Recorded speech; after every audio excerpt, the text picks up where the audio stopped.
What's up, everybody? Welcome to CFP Talks. My name is Joe Nissim. With me, as always, is my main man, Mr. David Fuchs. Hello, hello, hello. How we David, doing, what's Joe? what's going on, man? I'm good. I'm good. I'm good. We're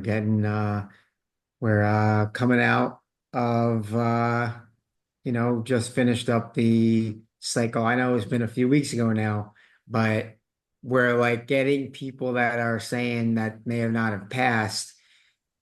I don't really want to take that again. I was so close. So we're in an interesting time in between cycles right now, kind of.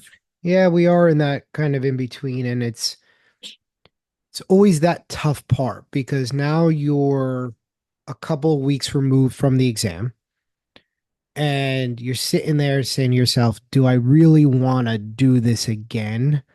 I don't know if I have the energy, the wherewithal, the mental fortitude to go back through that again. Yeah, I remember being, I was, I, and like, I remember so vividly when I took it in November of 2021, did not pass. And, I know I wasn't necessarily that close. I kind of got my ass kicked. But I still went through the whole process. And I remember those few weeks after when I wasn't actually sure when or even if I was going to take it again.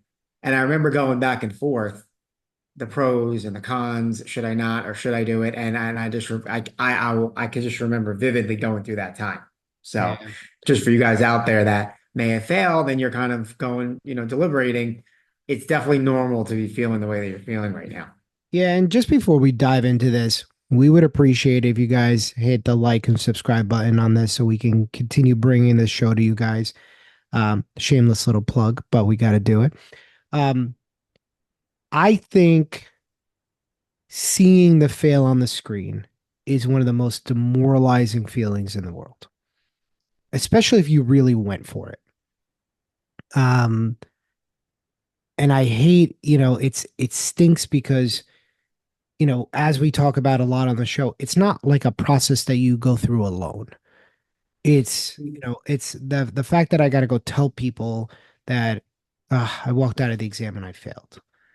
And it's like when you see I was watching Modern Family the other day. I love watching the reruns. And Luke is getting into college, and they're trying to do that college video where you're, opening up the email and you get the family's genuine reaction to somebody getting into school, and kind of And like, and every the time kid, he would like, we regret to inform you, they'd be like, oh. yeah, and the kid's like an idiot, right? Yeah, and like, and like this, the kid like immediately his shoulders slump, and he's feeling terrible about himself. And that's kind of the feeling you almost like walk out of the exam room with. It was like, oh, fuck. Like, it's bad enough to fail. It's even worse to have to like muster up the energy to be like, yeah, no, I didn't pass.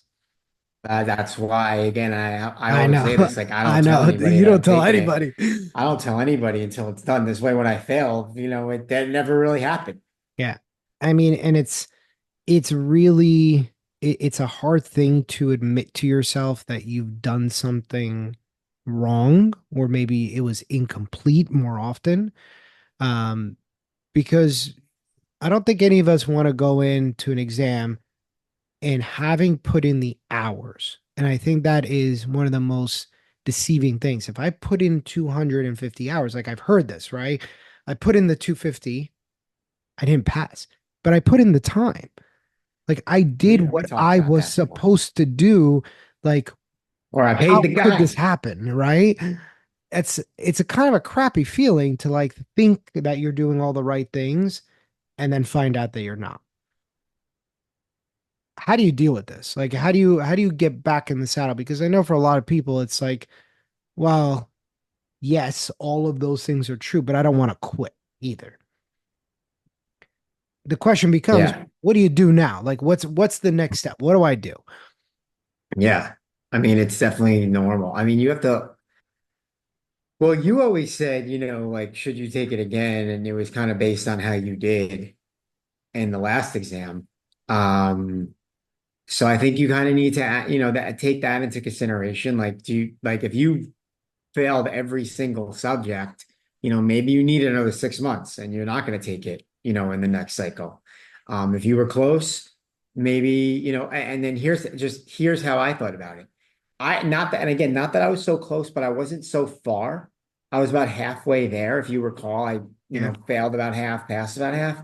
And the thought process that I took myself through was, yes, it did suck because it's like I just went through that whole thing and it was demoralizing, it was embarrassing for the small group of people that knew.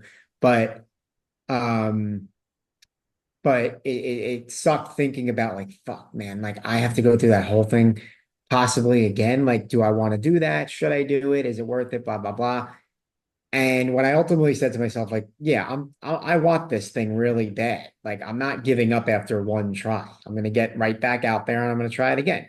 And I think most people that take this exam are competitive and motivated enough to say, like, hey, just because I failed one time doesn't mean that it's over. Like, I want to give it another go because I want this achievement for myself personally. So when I decided that I'm going to be taking it again, then it was like, okay, I failed in November. Should I take it in March or should I take it in July? And there were pros and cons to both. But ultimately, what I decided was I already had all of that knowledge that I built up, because I got a lot of stuff right. I just didn't get enough stuff right, Mm. but I still had a built-in foundation. Let me continue that and continue to build off it while it's still fresh. I still have that motivation and competitiveness in my mind. I'm not going to be happy waiting all the way till July. I can't take off another Right. 3 months and then pick it back up. I'm just going to go. I took maybe 1 or 2 weeks off and then I just got right back on it. I think no matter what, you should take a break. Right. So, if you didn't pass November, you should take a minimum of at least two weeks to a month off. And that's pretty much what I did. And it's a tough ask because you did it, David, and you did it right through the holidays, which is kind of always tough because, more so than just like the holidays being you're all over the place, you're with family, you're doing stuff, it's a we all kind of shut off at the holidays, myself included. Like the whole purpose of me going away between, around Christmas is always for me. That's my shut off trip. That's a go lay on the beach, shut off, come back 7 days later, completely refreshed and ready to go at the beginning of the year. So I certainly can appreciate and understand that. And if you know that that's who you are, maybe March is not the best thing for you. If you're more so in the camp of what David is saying, then maybe the next exam cycle is the right thing for you. I think no matter what, you can't expect some magic motivation to hit, right? It's one of two things that's going to happen. You're going to get back right on the horse, or you're going to sit there and 3 or 4 months later, you're going to look at other people passing their CFP. It's probably going to rile you up enough to get studying again. Oh, yeah. There's nothing worse than watching everybody else get their CFP and you're sitting there going, oh, could have been me. I wish I jumped right back on. And there's no wrong answer here. If you need the time, you need the time. And if you don't need the time and you want to jump back into it, that doesn't give you the right to fail the exam, start studying the next day. It still give yourself a break. Make sure that you're setting yourself up and starting small and then rolling back into it. And starting small around the holidays is a big ask, but if you're going to take March, it's probably the right thing to do. And then you start getting back in the saddle, especially right after the holidays. There's no like the second week of January. You got to get right back into it. Oh, yeah. Yeah. January 2nd, not January 3rd or 4th Right or when the New 5th. York, yeah, because you're taking it in like mid-March, Correct. at the latest. And it could be the first week in March.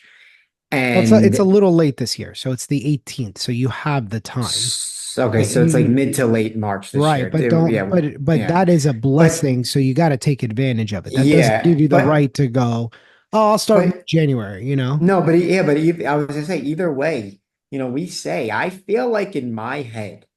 when people say, how long did you prep? Or like, what, or if someone said to me, hey, what is the ideal standard prep time for the CFP exam? I would probably say 3 months. Sound, we always say like 3 to 4 months. 4 months is on the higher end. And I think 2 months is, you know, cutting it a little close. I always say 3 months. So, or, 2.5 to 3 months. So if you're taking it in March, as Joe said, you got to pick it up like right away when January starts. And I remember when we started our sessions, I remember I was in Florida visiting family when we first met with our group. And I remember one of the guys was on there and then he wasn't on when we started. And I was like, what happened to whatever his name was? He dropped out. He realized it wasn't really in the cards for him and for March. But I remember I was in Florida. It was like mid-December, and we were talking. You're like, here's some prep work, here's some stuff to do prior to the class. We're not, we got the holidays coming up, we got New Year's. We're starting pretty much like the Tuesday after New Year's or whatever it was. I And we think, got right on it. yeah, if I remember correctly, we started in December. We may have Our started class. in December, but we only had maybe like one or Yeah, it two. was only a handful of It was like like, yeah, because I, classes. I actually remember the exact day. If you want to go back in your calendar, I believe it was like December like 10th to the 15th, somewhere in that time frame where we first met as a group and you kind of gave us ground rules and all the expectations and stuff where we can what we can expect, where we can find everything, what the homework was. So, and then we had the holidays like a week and a half after that or so, or maybe 2 weeks after that. So Yeah. we couldn't have had more than three course classes in December Yeah, before we ultimately took off. I'm actually looking back. You are, damn. I Let me mean, try again. I could almost probably spot tell. on. Yeah, it was probably about it was in 2021. Yeah. It was December. So it was probably the week of the 10th to the 14th, somewhere in that range. It was the 14th was our first session. We had four Yeah. before the holidays and then we took a break. Yeah. So Yeah. so we had a handful. So we had a handful, but we really got started. Like I felt like that was almost like preseason, and we really started the first week in January. Yeah. That was crazy that you remember that. That's very, very impressive. But yeah, that is exactly right. But again, and the whole reason that I started you guys off mid-December, which is always kind of a dicey time to start, was if I didn't and we left it all for January, we'd be shoveling out of a hole from day one, and I didn't want to do that. Well, that's why I'm saying I even think starting in January, like the day after New Year's, is kind of cutting it. Now, I guess because it's a little later in March this year, it makes it a little more feasible because you have a little more of a buffer. But I still don't necessarily really love starting like from scratch in on the new year. If you don't want to do classes with Joe, if you're not going to do classes before the new year, I think that's fine. But I think that there should be some work in December so you're not coming in completely raw. Yeah, I agree with that. I think if you're starting from scratch, it's not. But let me caveat what you said, David, which is, you look at it and you go, 3 months is that ideal kind of time frame. Qualify that statement by saying you're studying every day for 3 months. Pretty much. I That's mean, not, I study Monday, Tuesday, Wednesday, Thursday off, Friday, Saturday. So I'm studying 4 days a week, or I'm studying 3 days a week. That can't be the case, and you're getting a 3 month window, because if you're studying 3 days a week, even if you're studying 15 hours, I'm going to go 5 hours, 5 hours, and 5 hours. Those are my days. It's still not enough time for repetition. I think that's what everybody gets kind of mixed up, is that how you study is just as important as how much you study. Again, putting in the hours is great, but again, I can go to the gym for 5 hours on Saturday and say, I was at the gym 5 hours this week. I'm not going to get results, period. And because it's the repetition, it's the getting in there and stretching and doing the work and cooling down and going home, getting the proper rest and nutrition, coming back and doing it again and doing it again. And it's those little efforts that really, and chopping at it, that make it the difference. Saying 3 months, although I don't think you're wrong, and I would tend to agree with that, you got to qualify that statement. Sure, I'll qualify it right here. If you're, when I say 3 months, I mean like you're going.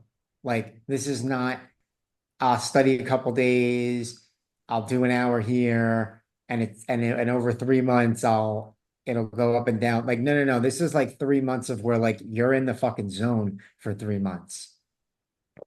And I would give yourself a little ramp up time because, like, I think the reason why you were able to be in the zone the way you were was because you had that 2 weeks of ramp up. Yeah, yeah, and that's another thing. Like when I say 3 months, I mean 3 months of like really being in the zone and like you are on a very disciplined schedule and you're balls to the wall. Like you're serious, including like a week or 10 days of like, all right, I'm gonna start reading some stuff and maybe I'll start watching some videos and I'll start looking at the flashcards just to like get the hamster on the wheel going. Yeah, And then once you get to that 3 month mark, then it's like boom, like we're in training camp right now and we're full steam ahead to the exam. I agree with So that. when I I say, agree with so that. when I, yeah, so like even when I say that's why like I feel like in my head, 3 to 4 months almost is the time, like between 3 and 4 months. I think 4 months could be a little too long because I think you may burn out.